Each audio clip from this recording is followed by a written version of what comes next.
Good morning, students. As you are seeing, this is lecture 36, lecture number 36, unit 5, supercharging. What is supercharging?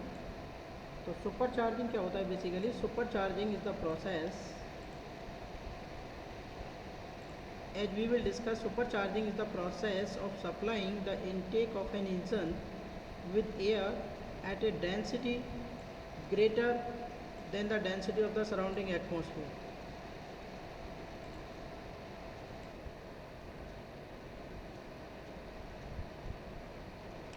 So supercharging is the process of supplying the intake of an engine with air at a density greater than the density of surrounding atmosphere, so that each intake cycle of engine gets more oxygen which burn more fuel, thus generating more power. यानी super charging एक ऐसी process है जिसके अंदर हम क्या करते हैं, हायर डेंसिटी, ठीक है, हाई डेंसिटी पर क्या करते हैं, सराउंडिंग से एयर इनटेक देते हैं, so that more fuel can be burned at a time and can generate more power. Objective of supercharging: the objective of supercharging is to increase the charge density of the working medium. यानी जो working medium है उसमें जो charge की density है उसको increase करना, यानी जो एयर की क्वांटिटी है फ्यूल के अंदर उसको इंक्रीज़ करना, by any means and with the help of switchable system, किसी पर्टिकुलर सिस्टम की मदद से, before it enter the work cylinder, जब तक ये वर्क सिलेंडर के अंदर पहुंचता है उससे पहले, to pre compress the charge, जिससे कि हम चार्ज को प्री कॉम्प्रेस कर सकें. In doing so the temperature of the working medium should not be markedly raised. ठीक है, ये करने के लिए जो टेम्परेचर है, ठीक है ना, वर्किंग मीडियम का, वो क्या होना चाहिए आपका, should not be markedly raise, बढ़ना नहीं चाहिए, since this would adversely influence the temperature profile of the high pressure work cycle, क्योंकि ये एडवर्सली मतलब बुरी तरीके से क्या करेगा, इन्फ्लुएंस करेगा टेम्परेचर प्रोफाइल को of the high pressure work cycle. The objective of supercharging is to increase the charge density of the medium that we have already discussed in the above particular. Next आता है बच्चों thermodynamic cycle. तो thermodynamic cycle consist of A linked sequence of thermodynamic processes that involve transfer of heat and work into and out of the system while varying pressure, temperature and other state variable within the system that eventually return the system to its initial state. यानी thermodynamic cycle में क्या होता है, there is a sequence of operations perform with the help of a various processes. Thermodynamic cycle के अंदर हम बहुत सारी प्रोसेस के थ्रू क्या करते हैं, उसको साइकिल को कंप्लीट करते हैं, और इसमें हीट और वर्क का क्या होता है, इंटरेक्शन होता है at the different pressure, temperature और other variable state, and the system comes to its initial state again. Suppose we are going from here to here and here to here and again here to here and again here to here. So these are the three processes which are occurring in a thermodynamic cycle. In the process of passing through a cycle, the working fluid may convert heat from a warm source into useful work. तो during complete cycle जो working fluid है वो क्या कर सकता है, heat को convert कर सकता है into the useful work and dispose the remaining heat to a cold sink. और उसमें से जो भी इनपुट आप दे रहे हो हीट का, उसमें से कुछ को वो वर्क में कन्वर्ट करेगा और जो रिमेनिंग बच गया उसको कहाँ दे देगा, हीट सिंक को, या जो कोल्ड सिंक है उसको प्रोवाइड कर देगा. Thereby acting as a heat engine, जिस वजह से वो पर्टिकुलर डिवाइस एक हीट इंजन की तरह काम करती है. कन्वर्सली द साइकिल में be reversed and use work to move heat from a cold source and transfer it to a warm sink, thereby acting as a heat pump. यानी अगर एक डिवाइस क्या कर रही है, कोल्ड सिंक से heat को एब्जॉर्ब कर रही है और जो हायर टेम्परेचर पर सिंक है उसको सप्लाई कर रही है, तो दैट डिवाइस विल इफेक्ट और work as a heat pump. At every point in the cycle the system is in thermodynamic equilibrium. Cycle के प्रत्येक पॉइंट पर जो सिस्टम है वो आपका थर्मोडायनेमिक इक्विलिब्रियम में रहेगा. So the cycle is reversible. तो साइकिल कैसा है आपका, reversible. During a close cycle the system return to its original thermodynamic state of temperature and pressure. अगर हम बात करते हैं बच्चों कि जो क्लोज साइकिल है उसके दौरान जो सिस्टम है वो रिटर्न करेगा to its original thermodynamic state में ऑफ टेम्परेचर एंड प्रेशर में। प्रोसेस क्वांटिटीज़ यानी path quantities such as heat and work are process dependent. तो for a cycle for which the system return to its initial state the first law of thermodynamics applies. तो उसके लिए हम क्या apply करेंगे, first law of thermodynamics apply करेंगे। ठीक है, तो ये आपका कंप्लीट है स्टेटमेंट है, इसको you can read. What is SI and CI engine. ठीक है, तो SI engine and spark ignition engine और CI engine stand for compression ignition engine and this is the main diagrams of a particular engines. This is the valve stem, this one and this one. ये आपका spark plug का location है। ठीक है, ये आपका piston है, ये पिस्टन रिंग्स हैं। ठीक है, ये पिस्टन सिलेंडर है, ये कनेक्टिंग रॉड है, ये क्रैंक शाफ्ट है। ठीक है, और ये डायरेक्शन ऑफ रोटेशन, ये केम शाफ्ट है आपकी। ठीक है, inlet valve to allow the air flow into the combustion chamber, और ये आपका आउटलेट वाल्व है। ठीक है, ये सारी चीज़ें आपकी, ये आपका कंबशन चैम्बर है और ये इग्निशन फ्यूल एयर मिक्सचर ये आपको दिखा रखे हैं। तो ऐसा stand for spark ignition means ऐसे engines are those in which spark plugs are present to ignite the fuel.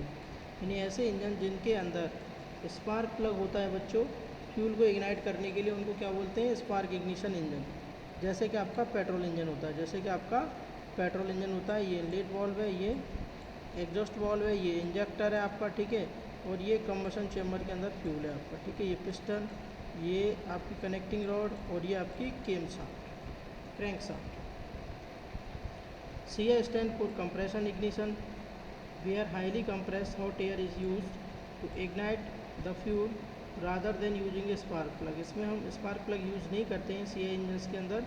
इसके अंदर हम क्या करते हैं, हॉट कंप्रेस्ड एयर यूज़ करेंगे और ये जो हॉट कंप्रेस्ड एयर होगी वो क्या करेगी, आपके फ्यूल को इग्नाइट करेगी। ठीक है, ignite the fuel rather than using A spark plug. ठीक है, एक स्पार्क प्लग यूज़ करने के बजाय। तो फॉर एग्जांपल जैसे डीजल इंजन होता है। ठीक है, अब आता है व्हाट इज सुपरचार्जर। सुपरचार्जर क्या होता है, ठीक है, तो ये आप यहाँ पे देख पा रहे हैं। ठीक है, ये स्पार्क प्लग की लोकेशन है यहाँ पर। ठीक है, ये सिलेंडर, ये आपकी पिस्टन रिंग्स है। ठीक है, ये एग्जॉस्ट पोर्ट है। ठीक है, और यहाँ से ये ट्रांसफ़र पोर्ट है, ये पिस्टन सिलेंडर अरेंजमेंट्स है, ये इनलेट पोर्ट है। ठीक है, और ये सुपरचार्जर यहाँ पर लगा हुआ है। तो supercharger is an air compressor. Supercharger क्या होता है, एक एयर कंप्रेसर होता है दैट इंक्रीज द प्रेशर और density of air supply to an internal combustion engine. अगर सुपरचार्जर बेसिकली एक प्रकार का कंप्रेसर होता है जो क्या करता है, जो एयर हम सप्लाई कर रहे हैं, ठीक है, इनटेक में, उसके प्रेशर को क्या करता है बच्चों, इंक्रीज़ करता है और इंक्रीज़ करके हायर प्रेशर की एयर को भेजता है। This gives each intake cycle of the engine more oxygen. जिससे क्या होगा, हर एक इनटेक साइकिल में इंजन के में ज़्यादा ऑक्सीजन सप्लाई होगी। Letting it burn more fuel, तो वो ज़्यादा फ्यूल को क्या करेगी, बर्न करेगी एंड डू मोर वर्क, और वो क्या करेगी, ज़्यादा काम करेगी, प्लस इंक्रीजिंग पावर, और उससे क्या हो जाएगी, आपकी पावर इंक्रीज़ हो जाएगी। तो ये सुपर चार्जर है जो यहाँ पर एयर कंप्रेसर लगा हुआ है, ये आपकी मेन जो इंजन की शाफ्ट है उसी से चलता है। सो व्हाट हैपेंड व्हेन ऐसा इंजन इज सुपर चार्ज। तो जब ऐसा इंजन को सुपर चार्ज करते हैं तो क्या होता है, ठीक है, तो ये आपका डायग्राम से आप देख पा रहे हैं। ठीक है ना, व्हेन ऐसा engine super charging is mostly used in racing car और एयरक्राफ्ट। तो जो ऐसा इंजन है, स्पार्क इग्निशन इंजन है, वहाँ पर सुपर चार्जिंग हम कहाँ पर, मोस्टली जो रेसिंग कार है और जो एयरक्राफ्ट है वहाँ पर यूटिलाइज़ करते हैं। वैन ऐसा इंजन इज सुपर चार्ज, जब ऐसा इंजन को सुपर चार्ज करते हैं, इट्स वॉल्यूमेट्रिक एफिशिएंसी इंक्रीज होती है। So the intake temperature also increase, जिससे क्या है, उसका इनटेक टेम्परेचर इंक्रीज हो जाता है। This increase in pressure and temperature reduces the ignition delay and flame speed increases. ठीक है ना, तो इससे क्या होगा बच्चों, दिस इंक्रीज इन प्रेशर, जिससे प्रेशर में इंक्रीज होगा और टेम्परेचर रिड्यूस होगा। The ignition delay and flame speed increases होगी। So for this reason lower compression ratio is acquired in engine and sometimes spark time delay. ठीक है, तो इसी वजह से क्या होगा, for this reason lower compression ratio required है। ठीक है ना, एक्वायर्ड है in engine and sometimes spark time is delayed.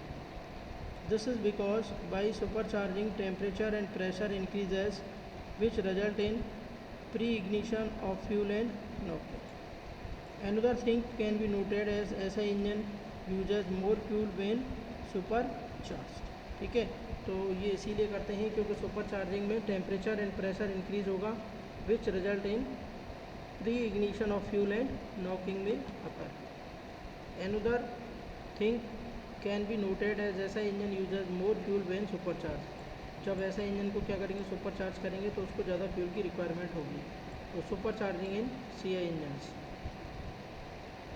ये आपका सी आई इंजन्स है। तो C I engine has far more advantage as when CA engine is supercharged, temperature and pressure increase and reduction of ignition delay. This high pressure rise result in smooth, quieter and better combustion.